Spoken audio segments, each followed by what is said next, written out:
Bueno, muchas gracias. Y voy a hacer la presentación sobre el significado del dolor en la zona lumbar. Primero vamos a definir lo que es dolor.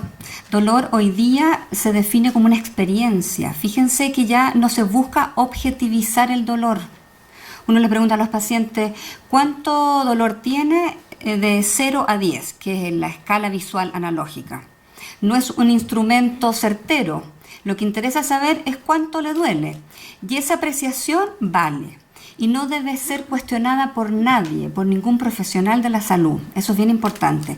Por lo tanto, es una vivencia claramente desagradable.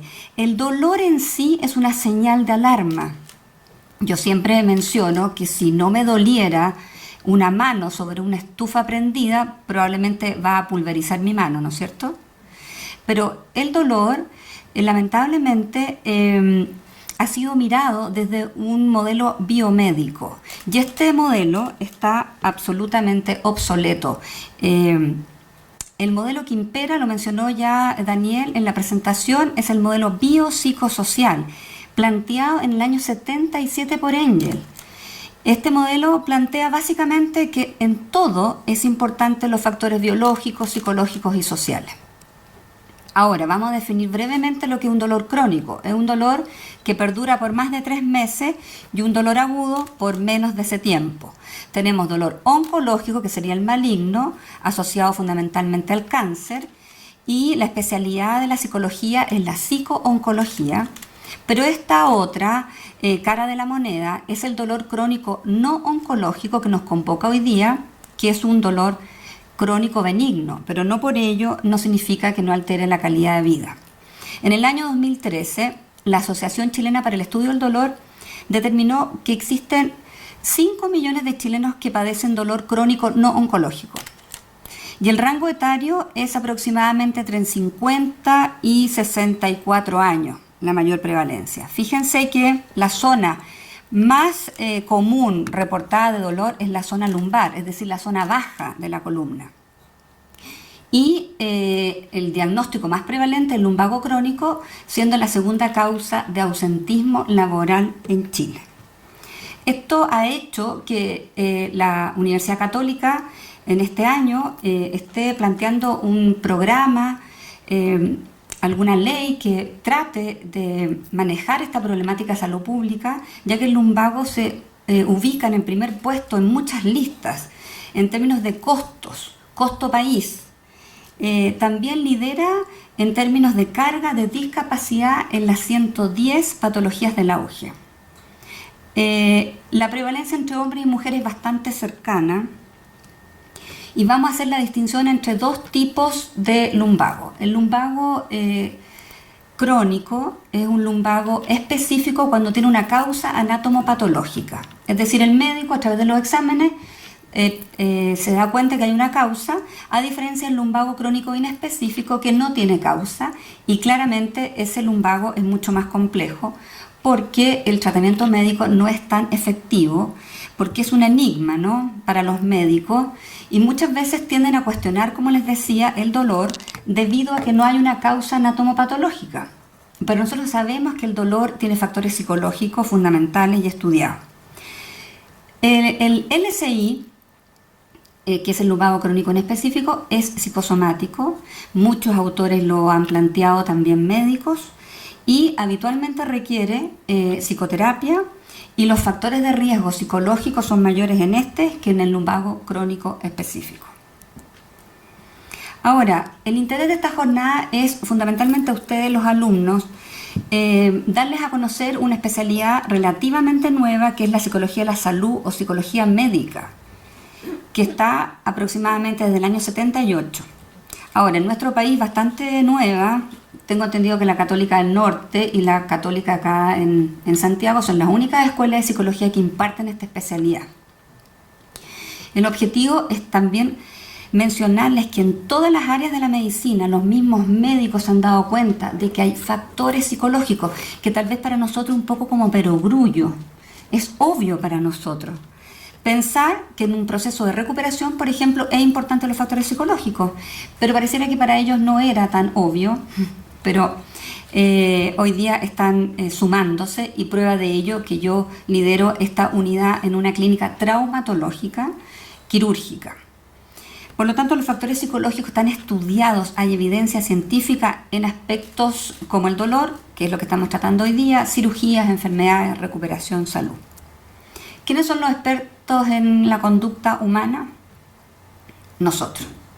Entonces la psicología viene a cooperar con todas las especialidades médicas para poder determinar cuáles son los factores, cómo poder intervenir, no solamente el diagnóstico, sino que también la intervención en esos factores.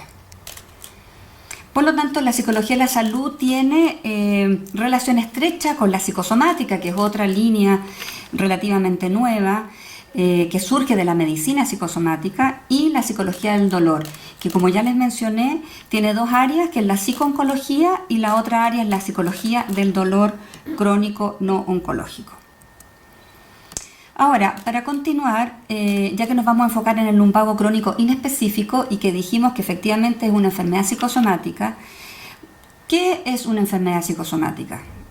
Si ustedes se fijan en la palabra psicosomática, entonces una enfermedad médica que enferma un órgano de mi cuerpo, es física, que es real, no es una mentira, no hay un ganancial de ningún tipo. Inclusive el paciente psicosomático es un paciente que tarda mucho en consultar, ya vamos a ver por qué, pero que a la base existe un conflicto psicológico. Y cuando hablamos de conflicto psicológico, que es muy amplio, ¿no? ¿A qué nos referimos? A un conflicto emocional. Y como plantea el doctor Nader, el doctor que se dedica fundamentalmente a la fibromialgia, los factores psicológicos no están solamente en el origen de la enfermedad, sino que durante el transcurso, la evolución. ¿Todas las enfermedades son físicas psicosomáticas? Bueno, en esta escuela vamos a decir que todas son, ¿no es cierto? Por el enfoque de una unidad, y me parece fantástico. Pero me he dado cuenta que también tenemos que aliarnos un poco al planteamiento médico. Hay muchas controversias, pero hay un consenso en determinar que estas serían, desde el punto de vista médico, las enfermedades más consensuadas que son psicosomáticas. Dentro de ellas tenemos 3 enfermedades que presentan dolor. La fibromialgia, que es una enfermedad reumatológica, que podríamos un día hacer una jornada sobre la fibromialgia. Tenemos las cefaleas tensionales, que probablemente muchos de ustedes, sobre todo estudiantes, se aquejan. Y el lumbago, que es hoy día nuestro tema. Todas son crónicas, todas alteran el bienestar psicológico, todas disminuyen la calidad de vida y tienen un componente biológico que también es importante que nosotros los psicólogos conozcamos para no ser tan psicologistas, ¿no es cierto? ¿Qué es lo que es el síndrome o síndrome de sensibilización central? Es que en términos concretos y más simples hay una hiperexcitabilidad. Y muchas veces me ha tocado que los pacientes dicen, ¿soy más sensible? Bueno, aquí está la gran respuesta en términos biológicos. Sí, efectivamente, hay una falla, ¿no es cierto?, en las vías inhibitorias. Por lo tanto, sigue el estímulo a pesar de que el estímulo ha cesado. ¿Se entiende? Wind up es el fenómeno de respuestas progresivas a pesar de que el estímulo ya cesó. En términos bien concretos y simples, si hay algo que me está provocando dolor, el estímulo deja de estar y yo sigo sintiendo dolor. Y eso está comprobado en términos biológicos. Por lo tanto, los médicos se están dando cuenta de que efectivamente el dolor no solamente tiene aspectos biológicos, sino que también psicológicos. Psicológico hablamos cognitivos, emocionales y conductuales.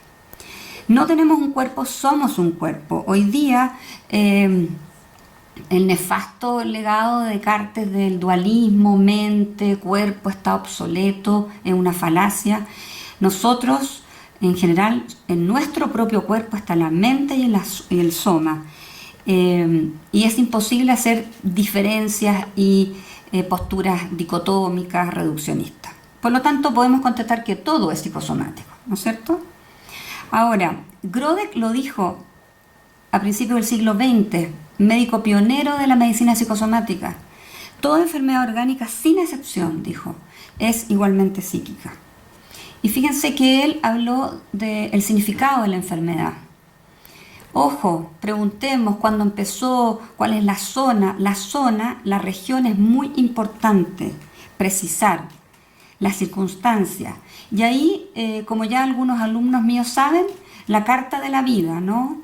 Una cronología, una línea de tiempo, donde en la parte superior yo voy poniendo los eventos biográficos, geográficos, y en la parte inferior yo voy poniendo la sintomatología, el inicio de las enfermedades, tanto mentales como físicas. Alexander es otro autor que es el padre de la escuela de psicosomática de Chicago. Dentro del psicoanálisis hay dos grandes escuelas, la de Chicago y la de París. Y Alexander enfatizó que en la etiología de la enfermedad psicosomática existen tres elementos, siempre. El primero es que existe un órgano, una zona, y esa zona es vulnerable. Muchas veces se plantea constitucionalmente, es decir, de fábrica. No tenemos cómo saberlo. Pero también hay una escogencia, y lo pongo entre comillas porque es bastante discutida esta escogencia. No es que yo de manera consciente quiera que mi espalda se enferme o un colon.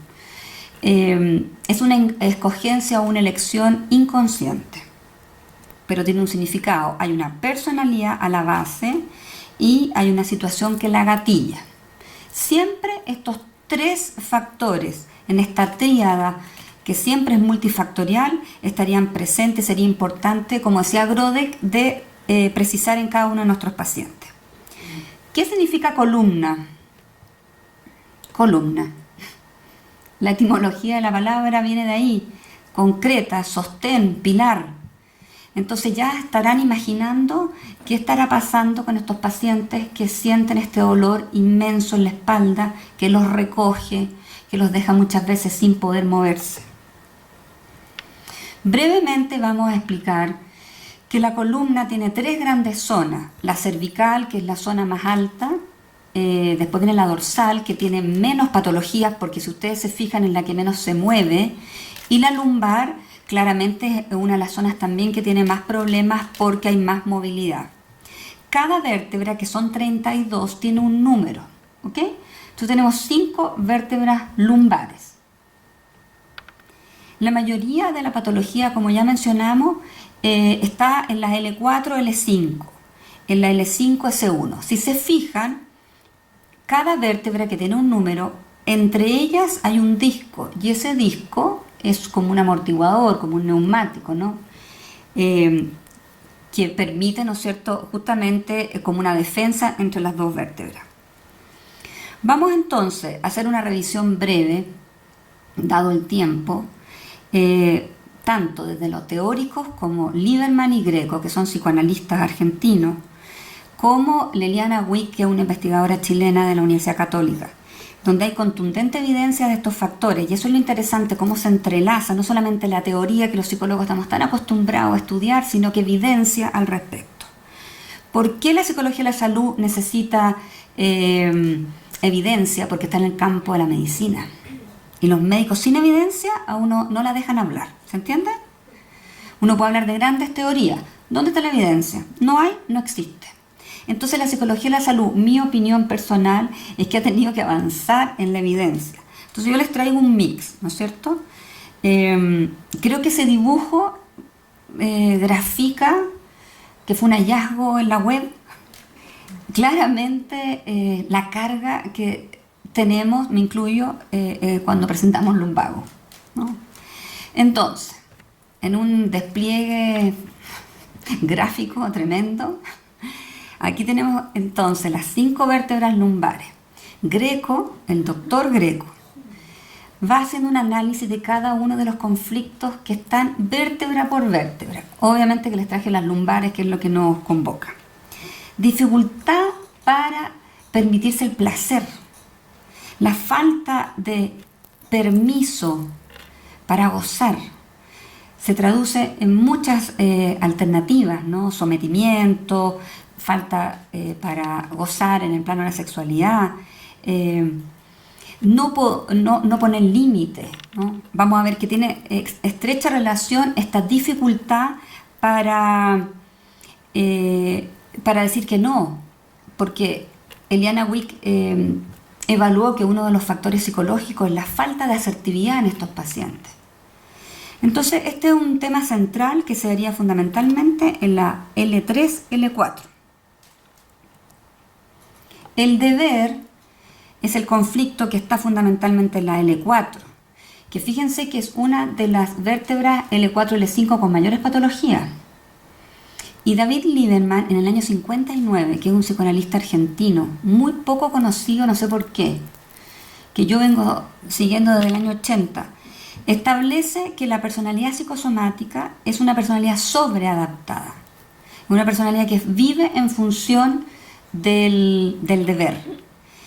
Y por lo tanto se va sobreexigiendo y se muestra de una manera que muchas veces no es, que es poco espontáneo en ese sentido.